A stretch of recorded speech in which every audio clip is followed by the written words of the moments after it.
Hello friends, तो देखिए kitchen cleaning के बाद मैं आ गई हूँ अपने बेडरूम की क्लीनिंग करने के लिए। तो देख सकते हैं कितना मैसी पड़ा है, क्योंकि मैंने सारा ये खिला दिया था, उलट पुलट कर दिया था। तो कहते हैं ना कि काम बिगाड़ने में टाइम नहीं लगता, लेकिन बनाने में बहुत टाइम लग जाता है। तो सामान तो मैंने खिला दिया था, लेकिन मेरे समझ में नहीं आ रही थी कि मैं शुरुआत कहाँ से करूँ। तो यहाँ पर मैंने जो कि टेबल खाली करी थी, इस पर कुछ बुक रखी थी और कुछ सामान था, कुछ कपड़े वगैरह थे, कुछ मेरे बैंगल बॉक्स वगैरह थे।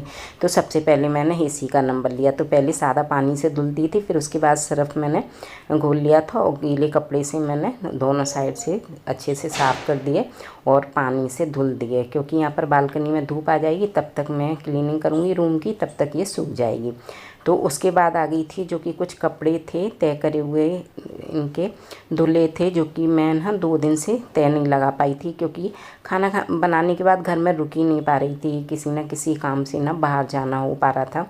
तो यहाँ पर जो कि कुछ साड़ियाँ हैं फेस्टिवल पे पहनी थी, वो तय करके रख दी हैं। ये मम्मी के कपड़े हैं, तय करे हुए तो रखे थे, लेकिन सामान खलाया तो ना उलट पुलट हो गया। बस इनको एक पॉलीथिन में रख देती हूँ। और जो मेरी साड़ियाँ थी, जो मुझे अब पहननी नहीं है, सर्दी का मौसम आ जाएगा तो उनको मैं रख दी हूँ इस बॉक्स में।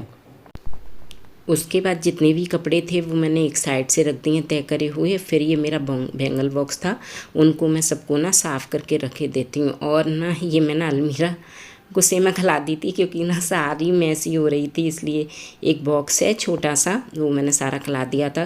तो यहाँ पर मेरे दुपट्टे थे जो मुझे पहनने नहीं है, गर्मियों के थे, वो भी मैंने पॉलीथिन में पैक कर दिए। अब मुझे आ गई थी तेज़ गुस्सा, तो मैंने सारी अलमीरा खिला दी, क्योंकि वो भी मैसी हो गई। क्योंकि कपड़े ना 1-2 दिन अगर तय नहीं करो टाइम पर, तो ऐसे रखे चले जाओ तो अलमीरा ऐसी मैसी हो जाती है। तो खाली तो कर दी थी, तो मैंने साफ़ भी कर दी। उसके बाद जितने भी मेरे सारे सूट थे वो मैं इकसार करके रखे दे रही हूँ। फिर मैं सोच रही हूँ अब कैसे क्या लगाना है।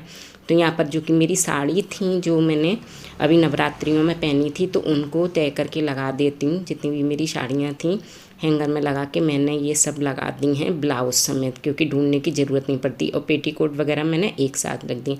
ये मेरे सूट थे, ये भी ना टाइम पर तय नहीं हो पाए थे, तो देखो कैसे हो गए। बाकी इन सभी को ना सूटों को सेट करके मैं रख देती हूँ। अभी तो ना इनकी ज़रूरत पड़ेगी, अभी तो मैंने अभी अलमीरा में ही रखे देती हूँ। यहाँ मेरे जितने भी पेटीकोट थे उन सबको भी मैं सेट कर देती हूँ, जितने भी मेरी साड़ियों के थे। ये दुपट्टा है, दुपट्टे वाले पॉलीथिन में रख दिया है। तो यहाँ पर सभी मेरे कपड़े जो कि तय हो गए हैं।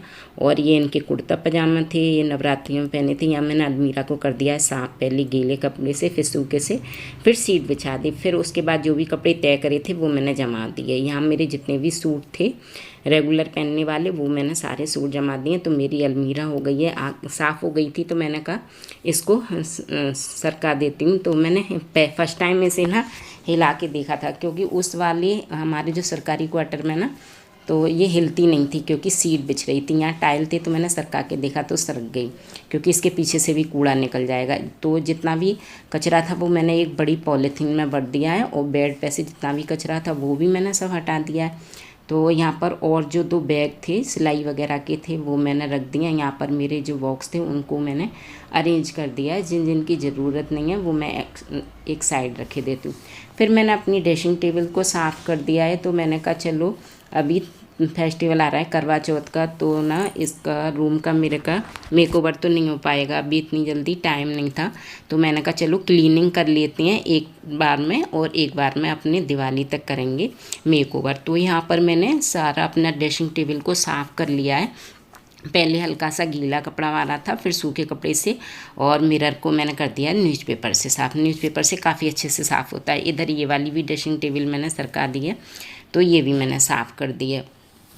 उसके बाद जो कि मेरे सारे फ़ोटो थे उनको भी ये गिफ्ट में मिला था।